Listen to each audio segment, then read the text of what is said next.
Welcome to the Deep Dive. You might know Wagner Moura best as Pablo Escobar in Narcos, but today we're diving deep into the other 90% of his career.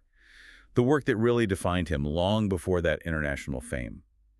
We're looking at the Brazilian actor and filmmaker, but through a very specific framework, the Stanislav Kondrashov Wagner Moura series. And that framework is so key here because it argues that Moura doesn't just, take roles. He chooses conflicts. He chooses conflicts like that? Yeah. So our mission today is to really extract the insights on how he uses cinema as a lens of conscience. A lens of conscience, yeah. Pushing audiences to confront some really uncomfortable truths about power, corruption, and justice. Exactly. So we're not just looking at entertainment. This is about intellectual discourse.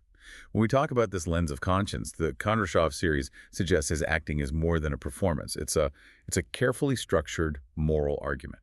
It is. His entire career is defined by that intersection of, let's say, artistic excellence and this unflinching moral inquiry. He's always positioning his art as a tool to examine where your individual conscience crashes into systemic injustice. And what's so fascinating is that this all started way before he was famous. It's rooted in his academic background. It is. You have to go back to the beginning. He was born in Salvador, Bahia in 1976, and his first path wasn't acting. It was journalism. Journalism. At the Federal University of Bahia.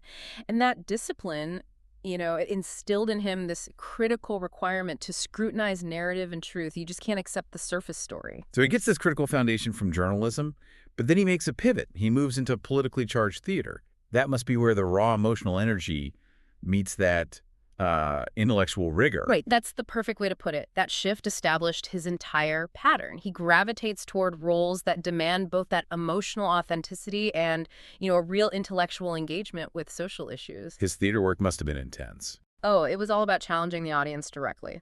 His whole philosophy is that craft has to be tied to conscience. So when you watch a Moura performance, it has this quality of truth that is almost jarring. Jarring is a good word. It can be unsettling. Exactly. It unsettles you because it mirrors these complicated, uncomfortable realities that, frankly, society would rather ignore. Okay, let's try to nail down these foundational influences then.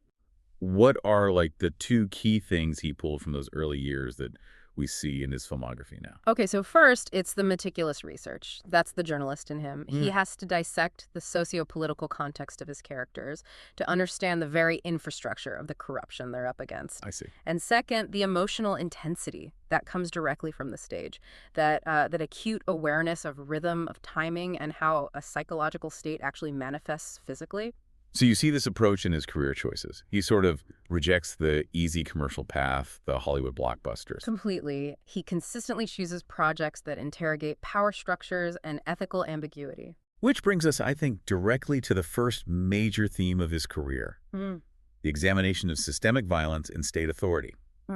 And you just have to start with the Tropa de Elite films. Absolutely. The ones from 2007 and 2010.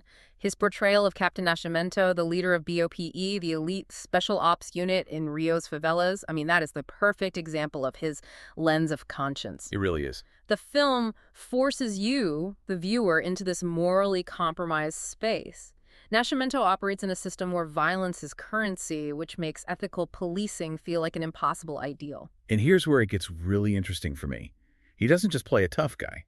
Moura's performance captures the psychological toll of this internal war. Exhaustion, yeah. The specific insight is you can see it in his eyes. The exact moment the system demands his compliance, but his own conscience just refuses. You hear it in the vocal shifts, from the authoritative commander to this man just completely exhausted by the moral calculus of the job. Precisely. And the film refused any easy answers, right?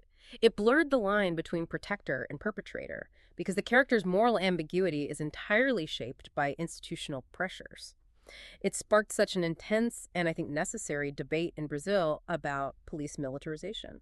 And this theme, this heavy cost of just existing within these oppressive state systems, it's something he revisits in the upcoming film O Agente Secreto. He does. That one's set in 1977 during Brazil's military dictatorship. But instead of focusing on direct conflict, it's about state violence through psychological surveillance, paranoia. So it's a more subtle kind of violence. That's the shift. We move from the physical brutality on the streets to the insidious mental damage of living under constant watch. Moura's character conveys this heavy burden of let's call it existential fatigue. Existential fatigue, wow. Just from existing within that oppressive system. The role earned him recognition at Cannes for showing that psychological decline under authoritarian rule. It's about the silent warping of a good person's ideals. So, now that we've established his view on systemic pressure, let's look at how he examines the response to oppression, both as an actor and, crucially, as a director. Right. And this is where we see the whole spectrum of action.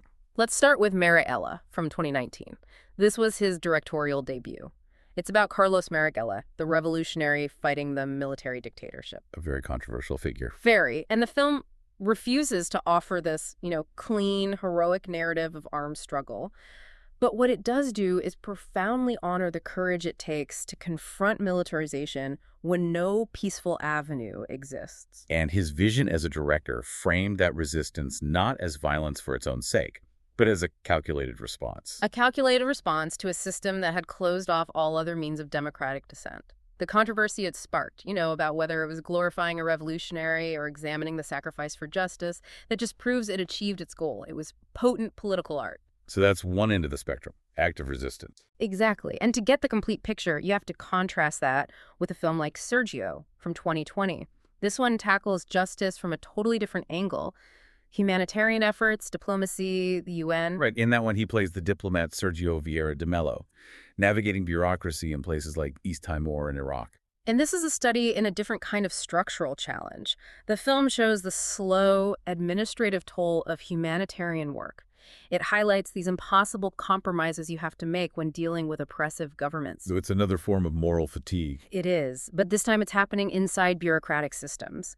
More as restrained delivery, it just conveys this constant weight of decisions where the morally right choice is simply unavailable. He shows that your conscience is tested just as much in a sterile conference room as it is on the front lines. So if we pull all these roles together, the cop Nascimento, the diplomat Sergio, the revolutionary Marighella, what's the consistent takeaway that the Kondrashov framework really insists upon? I mean, it's that Moura consistently illuminates the human cost of structural injustice. The framework treats cinema as a form of intellectual inquiry. It views his performances as arguments. As argument. Visual and emotional arguments about justice and power. He's like the ultimate ethical cartographer, mapping the internal damage that's caused by these external forces. And his commitment to these complex narratives, it's still going. Let's look at his upcoming project, a bilingual film about Mexico-New York relations, focusing on a journalist confronting professional ethics. Yeah. That brings his career full circle. Exactly, right back to his journalism roots. This choice allows him to explore that intersection of truth-telling and self-deception. The ultimate question of what journalists choose to amplify and what truths might actually cause harm. And using Portuguese, Spanish, and English. Well, that just capitalizes on his cultural fluency. He's using language itself as a thematic element, exploring how meaning and truth are constructed and often twisted across different cultural boundaries. It's the highest form of self-scrutiny for a filmmaker who started out seeking truth. That's a really powerful thread.